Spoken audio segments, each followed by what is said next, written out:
Hello everyone. तो आज हम यूक्लिड्स डिवीजन लेमा पे बेस्ड एक और क्वेश्चन सॉल्व करने जा रहे हैं और ये क्वेश्चन आर डी शर्मा का एग्जाम्पल नंबर 3 है। अभी तक हम इस पे बेस्ड 2 क्वेश्चन सॉल्व कर चुके हैं, ये दूसरा क्वेश्चन है। तो क्वेश्चन है so that any positive odd integer is of the form 4q + 1 और 4q + 3 where q is some integer. ठीक है, तो इस क्वेश्चन में ये प्रूफ करने के लिए बोल रहा है कि कोई भी अगर हम पॉजिटिव ऑड इंटीजर लेते हैं, ठीक है, यहाँ पे किसी भी इंटीजर पे बात नहीं कर रहा है, इसमें पॉजिटिव ऑड इंटीजर पे बात कर रहा है। तो क्वेश्चन में यही बोला है कि अगर हम कोई भी पॉजिटिव ऑड इंटीजर लेते हैं, ऑड का मतलब समझ में आता होगा जो 2 से कंप्लीट डिवाइड ना हो पाए। तो अगर मेरे पास कोई पॉजिटिव ऑड इंटीजर है तो इसको हम 4q + 1 या फिर 4q + 3 के फॉर्म में रिप्रेजेंट कर सकते हैं। ठीक है, तो हम यहाँ पे यूक्लिड्स डिवीजन लेमा का यूज करके हम पॉजिटिव ऑड इंटीजर को 4q + 1 और 4q + 3 के फॉर्म में रिप्रेजेंट करेंगे। ठीक है, यही हमको क्वेश्चन में बोल रहा है प्रूफ करने के लिए।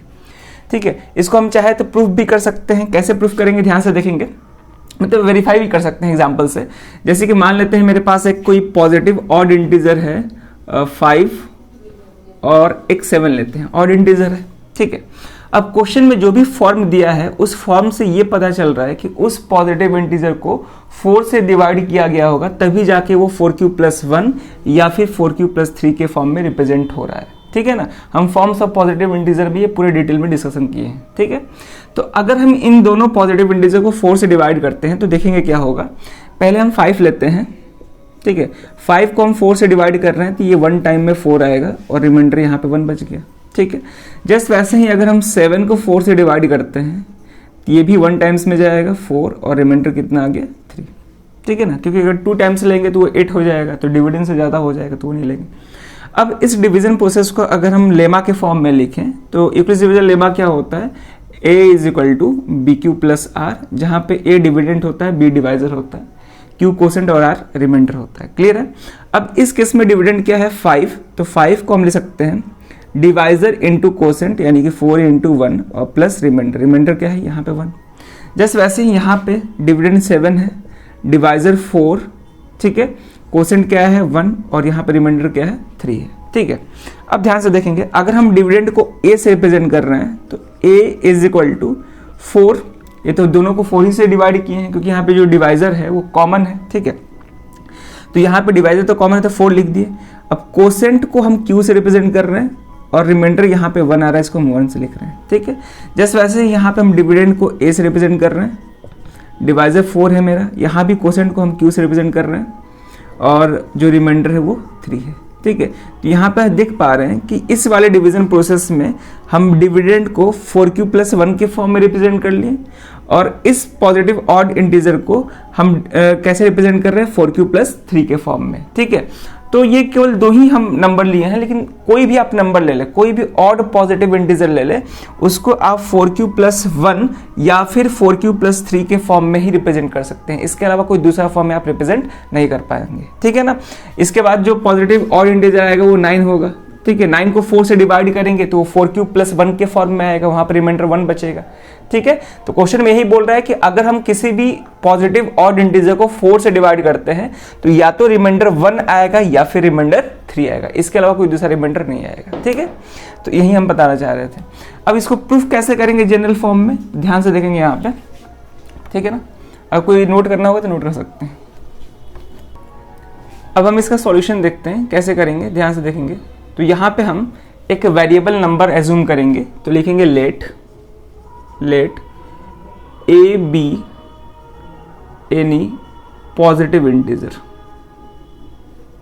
ठीक है, अब ध्यान से देखेंगे यहां पे हम a को डायरेक्टली ऑड पॉजिटिव इंटीजर मान के नहीं चल रहे हैं, पहले से ही ऑड पॉजिटिव इंटीजर मान के नहीं चल रहे हैं। हम यहाँ पे ये मान लिए सिंपली कि मेरे पास एक a है जो कि पॉजिटिव इंटीजर है, कोई भी पॉजिटिव, इवन ऑड कोई भी। ठीक है, अब हम क्या कर रहे हैं, क्वेश्चन को पढ़ने के हिसाब से लग रहा है कि उस पॉजिटिव इंटीजर को 4 से डिवाइड किया गया होगा, तो यहाँ पे हम a को 4 से डिवाइड करेंगे तो लिखेंगे ऑन डिवाइडिंग a/4। ठीक है, let q be the quotient and r be the remainder. ठीक है, and r be the remainder. ठीक है, अब ध्यान से देखेंगे अगर हम इस पॉजिटिव इंटीजर को 4 से डिवाइड करेंगे तो जाहिर सी बात है कुछ कोसेंट आया होगा, ठीक है, तो उस कोसेंट को क्यू मान लिए और कुछ रिमाइंडर आया होगा उसको हम स्मॉल आर मान लिए, ठीक है। अगर हम यहाँ पे लेमा यूज करेंगे तो लिखेंगे by Euclid's division lemma we have, अब ध्यान से देखेंगे, अगर हम यहाँ पे यूक्लिड्स डिवीजन लेमा अप्लाई करेंगे तो क्या होता है, dividend is equal to divisor into quotient plus reminder.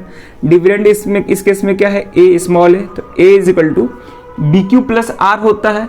अब बी डिवाइजर होता है और यहाँ पे डिवाइजर क्या है, 4 है, यहाँ पे हम लिखेंगे 4q प्लस आर, ठीक है। और यहाँ पे रिमाइंडर का कुछ कंडीशन होता है, कंडीशन क्या होता है कि जो रिमाइंडर होता है लिखेंगे where remainder is less than, remainder क्या होता है, डिवाइजर से छोटा होता है, तो यहाँ पे हम लिखेंगे लेस देन डिवाइजर, ठीक है, और 0 के इक्वल या फिर 0 से बड़ा होता है, ये कंडीशन होता है, ठीक है। तो ये बात समझ में आया होगा कि रिमाइंडर जो होता है वो डिवाइजर से छोटा होता है और 0 से बड़ा या फिर 0 के इक्वल होता है, ठीक है। अभी कुछ देर के वीडियो पॉज किए थे, बाहर से आवाज आ रहा था, कहीं बगल में शादी है, ठीक है। चलो अब आगे देखते हैं। तो यहाँ पे ये समझ में आ गया होगा कि इस डिवीजन को हम यूक्लिड्स डिवीजन लेमा के फॉर्म में रिप्रेजेंट कर दिए। अब इस केस में डिवाइजर क्या है, तो डिवाइजर 4 है, तो यहाँ पे हम बोल सकते हैं कि जो भी रिमाइंडर होगा वो 4 से छोटा होगा और 0 के इक्वल या फिर 0 से बड़ा होगा, ठीक है। अब ध्यान से देखेंगे, अगर रिमाइंडर का कंडीशन ये है तो इस केस में रिमाइंडर क्या क्या हो सकता है, तो इस केस में रिमाइंडर हो सकता है, दिस इंप्लाइज रिमाइंडर 0 हो सकता है, 1 हो सकता है, 2 हो सकता है और 3 हो सकता है, ठीक है। 4 तो नहीं हो सकता है क्योंकि रिमाइंडर कभी भी डिवाइजर के इक्वल या फिर डिवाइजर से बड़ा नहीं होता है, ठीक है। चलो, तो ये रिमाइंडर के पॉसिबिलिटीज हैं। अब ध्यान से देखेंगे, अब यहाँ पे 4 केसेस बनेंगे। केसेस क्या बनेंगे कि अगर मान लेते हैं हम इस पॉजिटिव इंटीजर को 4 से डिवाइड किए और रिमाइंडर 0 आया, तो उस केस में उस पॉजिटिव इंटीजर का फॉर्म क्या होगा, तो वही हम देखने जा रहे हैं। लिखेंगे case first when remainder is equal to 0। अगर रिमाइंडर 0 आएगा तो उस केस में पॉजिटिव इंटीजर का फॉर्मेट क्या होगा, तो वो होगा a is equal to 4q plus r 0 है, तो यहाँ पे हम 0 लिख देंगे, तो a is equal to 4q हो जाएगा, ठीक है। ये केस फर्स्ट हुआ।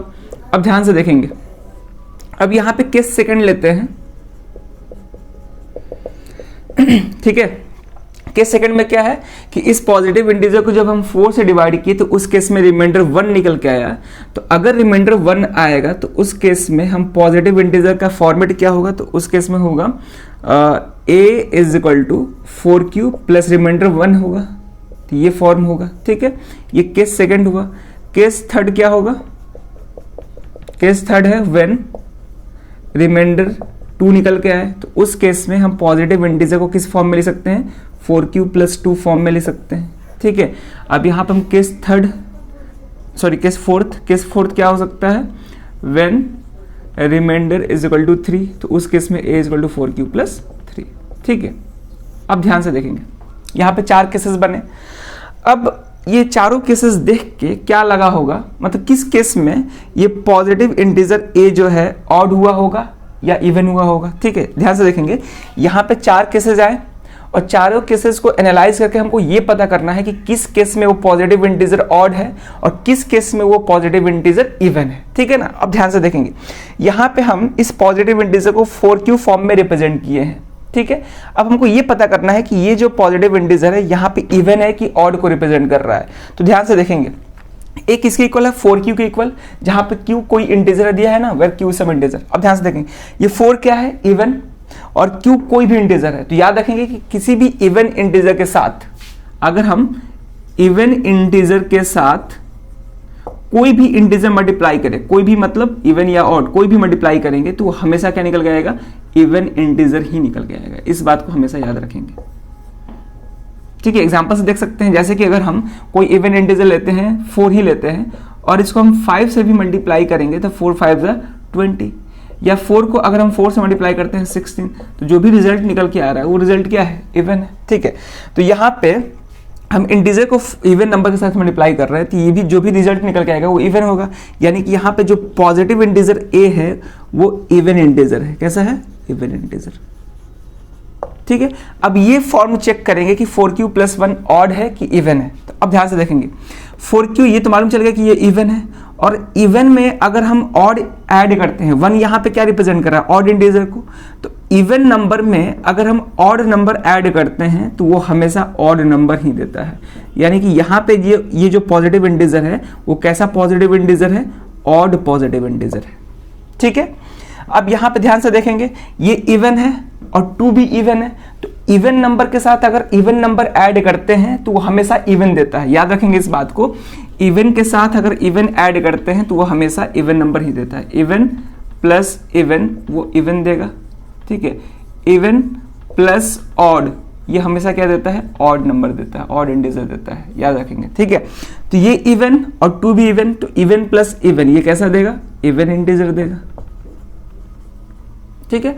और यहाँ पे लास्ट केस देखेंगे, यहाँ पे जो फॉर्म है पॉजिटिव इंटीजर का वो 4q + 3 फॉर्म का है।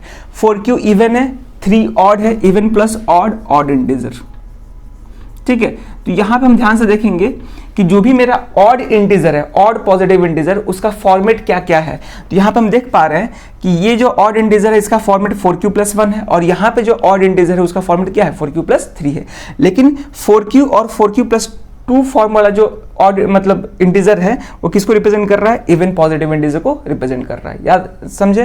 तो यही क्वेश्चन में दिया था कि ये प्रूफ करके दिखाओ कि कोई भी हम पॉजिटिव ऑड इंटीजर को 4q + 1 या फिर 4q + 3 के फॉर्म में रिप्रेजेंट कर सकते हैं, और यहां पे हम प्रूफ कर लिए, ठीक है। ये फॉर्म तो किसको रिप्रेजेंट कर रहा है, ये फॉर्म इवन पॉजिटिव इंटीजर को रिप्रेजेंट कर रहा है।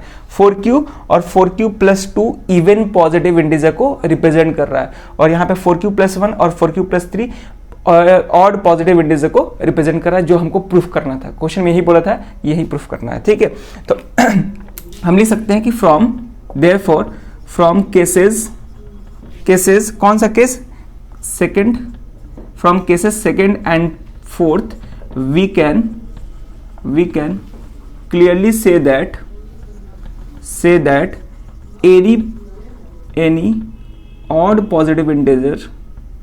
any odd positive integer can be represented in the form of 4q + 1 और 4q + 3, ठीक है। अब क्वेश्चन ये भी पूछ सकता था कि प्रूफ करके बताओ कि हम कोई भी इवन पॉजिटिव इंटीजर को 4q या फिर 4q + 2 के फॉर्म में रिप्रेजेंट कर सकते हैं, ये भी क्वेश्चन पूछ सकता था, ठीक है। लेकिन यहाँ पे ऑड का पूछा था तो हम ऑड का बता दिए। तो किस किस केस से मालूम चला, केस सेकंड से और केस फोर्थ से मालूम चला कि जो ऑड पॉजिटिव इंटीजर होंगे उसको हम 4q + 1 या फिर 4q + 3 के फॉर्म में रिप्रेजेंट कर सकते थे, ठीक है। तो इस तरह से इस क्वेश्चन को सॉल्व करना है। तो आई होप कि समझ में आया होगा इस क्वेश्चन को। अगर कहीं भी डाउट लगे कि हाँ यहाँ पे समझ में नहीं आया है तो उस पॉइंट पे वीडियो को देख सकते हैं। अगर फिर भी समझ में ना आया तो कमेंट जरूर करें, ठीक है। तो चलिए फिर एक इंपॉर्टेंट क्वेश्चन था, ये क्वेश्चन NCERT और CBSE 2019 में भी पूछ चुका है। तो इस वीडियो में ये क्वेश्चन रखते हैं, अब मिलते हैं नेक्स्ट वीडियो में एक नया क्वेश्चन के साथ। Thank you.